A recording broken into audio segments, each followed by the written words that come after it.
Hello friends, आज हम वित्तीय बाजार यानी फाइनेंशियल मार्केट के बारे में समझेंगे कि आखिर क्या होता है वित्तीय बाजार। तो शुरू करते हैं वित्तीय बाजार के बारे में। तो वित्तीय बाजार या ऐसा प्लेटफॉर्म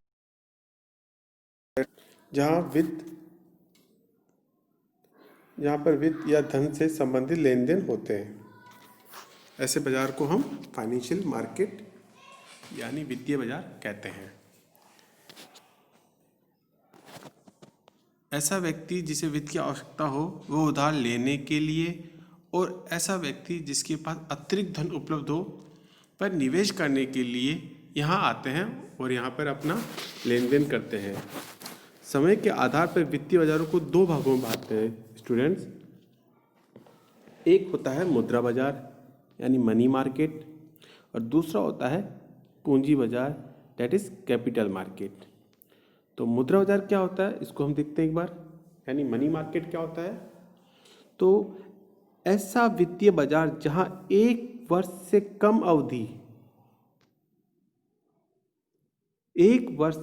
अवधि के लेन देन हो, ऐसे बाजार को मुद्रा बाजार दैट इज मनी मार्केट कहते हैं।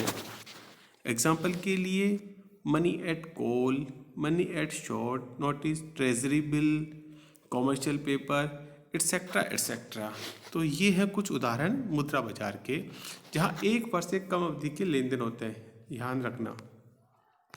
और वित्तीय बाजारों में दूसरा जो बाजार होता है वो होता है पूंजी बाजार।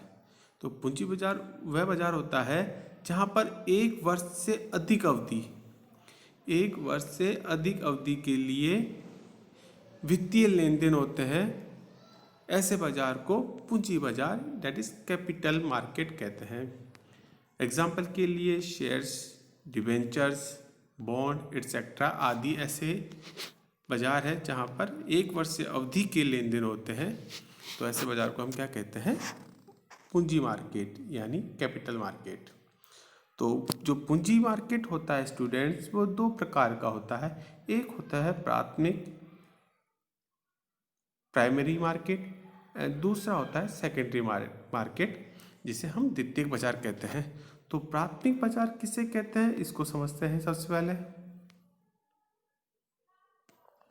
ऐसा पूंजी बाजार जहां पर नई प्रतिभूतियों का विक्रय होता है, ऐसे बाजार को हम प्राथमिक बाजार प्राइमरी मार्केट कहते हैं।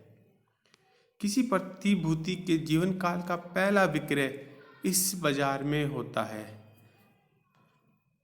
इस बाजार का कोई निश्चित स्थान होना आवश्यक भी नहीं है। जैसे तो जब पहली बार कोई कंपनी अपने शेयर मार्केट में लाती है तो वो किस मार्केट में आते हैं, वो होते हैं प्राइमरी मार्केट यानी प्राथमिक बाजार। ये किस रूप में आता है, आईपीओ होता है, एफपीओ होता है। आईपीओ यानी इनिशियल पब्लिक ऑफर। पहली बार जब कोई कंपनी अपने शेयरों को बाजार में बेचती है तो वो किस प्रकार के मार्केट के अंदर बेचती है, वो होती है प्राथमिक बाजार। इसी तरह से जो द्वितीय बाजार है स्टूडेंट्स, वो होता है वित्तीय बाजार प्राथमिक बाजार में जारी की गई प्रतिभूतियों का पुनः विक्रय जिस बाजार में होता है उसे द्वितीय बाजार कहते हैं।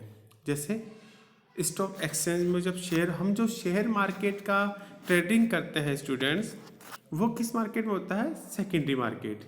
क्योंकि शेयर मार्केट में ऑलरेडी पहले से मार्केट के अंदर जो शेयर है उसी का लेन देन करते हैं, क्योंकि पहली बार तो वो कंपनी ने इशू किए नहीं। यदि पहली बार कोई कंपनी शेयर आते हैं तो किस बाजार में होते हैं, वो होते हैं प्राथमिक बाजार में। लेकिन बाद में उस शेयरों का लेन देन होता है वो किस मार्केट में, जो शेयर मार्केट होता है वो द्वितीयक बाजार का उदाहरण माना जाता है।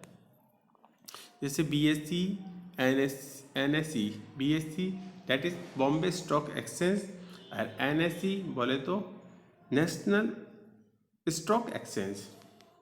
तो ये बीएसई और एनएसई किस बाजार के एग्जाम्पल है, द्वितीयक बाजार के।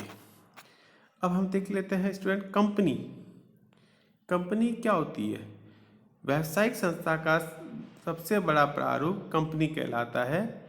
इसका जन्म कंपनी अधिनियम के अंतर्गत पंजीकरण द्वारा होता है। स्टूडेंट्स, अब हम अंश के बारे में या शेयर्स के बारे में समझने की कोशिश करते हैं कि शेयर क्या होते हैं। तो कुछ फैक्ट है, उन फैक्टों को हम देख लेते हैं एक बार। कंपनी की कुल पूंजी में स्वामियों द्वारा लगाई गई पूंजी अंश पूंजी कहलाती है। समझ में आ गया? कंपनी की कुल पूंजी में स्वामियों द्वारा लगाई गई लगाई गई पूंजी को अंश पूंजी कहते हैं। अंश पूंजी छोटे छोटे भागों में बांटा जा सकता है स्टूडेंट्स। एक भाग एक अंश कहलाता है, यानी एक भाग एक अंश कहलाता है। प्रत्येक अंशधारी कंपनी का मालिक और सदस्य कहलाता है। जिस भी व्यक्ति के पास जिस कंपनी का शेयर होता है वह उसका एक तरह से सदस्य या मालिक बन जाता है।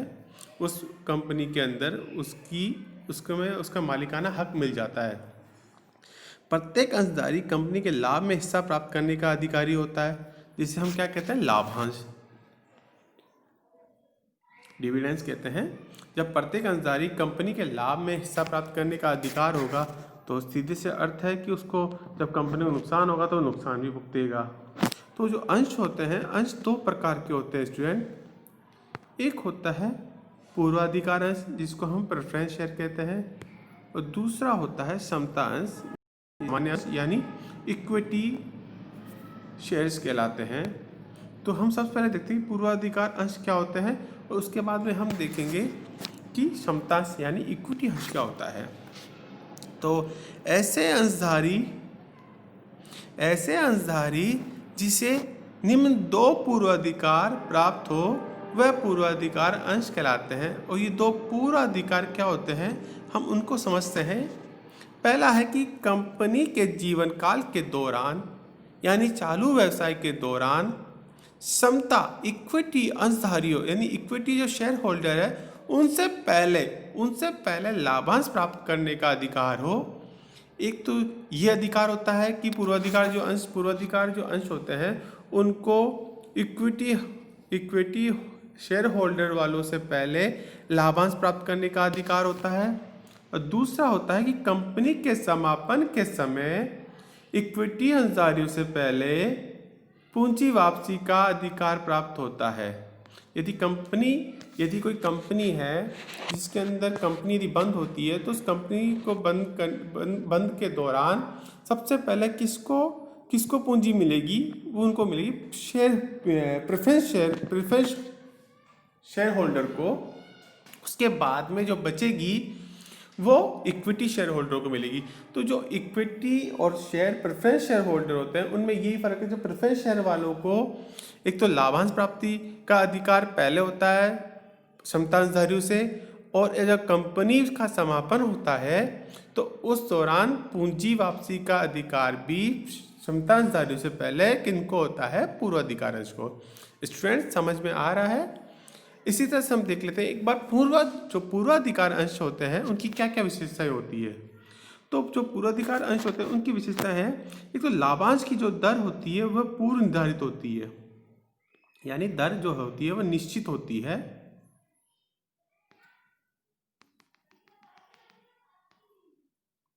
दूसरी जो विशेषता है पूर्वाधिकार अंशों की वो होती है कि पूंजी वापसी की राशि पूर्व निर्धारित होती है। एक तो दर पूर्व निर्धारित, लाभांश की जो दर होती है वो फिक्स होती है, पहले ही निर्धारित हो जाती है। एक पूंजी वापसी की जो राशि होती है वह निर्धारित होती है।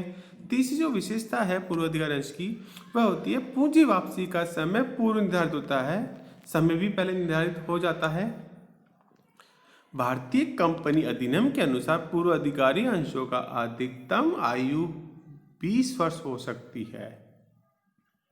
तो ये कुछ विशेषताएं हैं पूर्वाधिकार अंशों की। नेक्स्ट जो विशेषता है, अंशधारियों की सभा में निर्णय लेने के लिए मतदान का अधिकार नहीं होता है। ये हमेशा जो प्रेफरेंस शेयर होल्डर होते हैं उनको कंपनी के जो डिसीजन होते हैं उनमें मतदान का, वोटिंग का राइट्स नहीं होता है। अब ये जो विशेषताएं थी वो पूर्वाधिकार अंश की थी। अब हम एक बार देखते हैं कि समता अंशधारी जो होते हैं वो क्या होता है, उसकी क्या विशेषताएं हैं। तो स्टूडेंट्स, ऐसा अंश जिससे उपरोक्त उपरोक्त दो पूर्वाधिकार नहीं मिले होते। कौन से पूर्वाधिकार? दो पूर्व, एक तो ये कि उन्हें कंपनी के जीवन काल के जो पूर्वाधिकार दो होते हैं। एक तो कंपनी के जीवन काल के दौरान या चालू व्यवसाय के दौरान क्षमता अंशधारियों से पहले लाभांश प्राप्त नहीं होता। पूर्वाधिकार अंशधारी होते हैं, उनको क्षमता अंशधारियों से पहले लाभांश प्राप्ति का अधिकार होता है, जबकि लाभांशधारी को ये दो जो अधिकार होते हैं वो क्षमता अंशधारियों को प्राप्त नहीं होते। जिन अंशधारियों को सीधे शर्तों में है, जिन अंशधारियों को ये दो अधिकार प्राप्त नहीं होते वो कौन होते हैं? वो क्षमता अंशधारी यानी equity share holder. Equity share holder की कुछ विशेषताएं होती है स्टूडेंट्स। एक तो मतदान की शक्ति या निर्णय शक्ति, यानी उन्हें कंपनी का वास्तविक स्वामी माना जाता है, उन्हें वोटिंग का अधिकार होता है। दूसरी है लाभांश की दर निर्धारित नहीं होती है। एक जो कंपनी का जो share holder, equity share holder होते हैं, इक्विटी शेयर होल्डरधारी होते हैं स्टूडेंट, वो कंपनी के लाभ पर डिपेंड करती है उनकी लाभांश की दर। यदि कंपनी को लाभ ज़्यादा है तो उन्हें लाभांश ज़्यादा मिलेगा, यदि कम है तो उन्हें कम मिलेगा, नहीं है तो बिल्कुल नहीं मिलेगा। तो इस तरह से ये जो लाभांश की दर होती है वो निर्धारित नहीं होती है, जबकि पूर्वाधिकार अंशधारियों को लाभांश की दर फिक्स होती है। तीसरी विशेषता स्टूडेंट, पूंजी वापसी की राशि निर्धारित नहीं होती है, जबकि प्रेफरेंस शेयर जो होल्डर होते हैं उनमें पूंजी वापसी की राशि निर्धारित होती है, फिक्स होती है, जबकि यहाँ निर्धारित नहीं होती है। चौथी जो विशेषता है, जीवन काल, यानी कंपनी के जीवन काल के समापन के समय पूंजी वापसी केवल कंपनी के समापन पर ही होती है, उससे पहले उनको नहीं मिलती है। जब पूंजी वापसी केवल कंपनी के समापन के समय ही होती है। जो पांचवी विशेषता है क्षमतांशधारी की या क्षमतांशों की, वो होती है कि कंपनी प्रगति से भागीदार होते हैं, कंपनी की प्रगति में भागीदार होते हैं। तो इस तरह की जो प्रेफरेंस शेयर और इक्विटी शेयर को हमने समझा। नेक्स्ट में इसी टॉपिक को कंटिन्यू करेंगे। Thank you.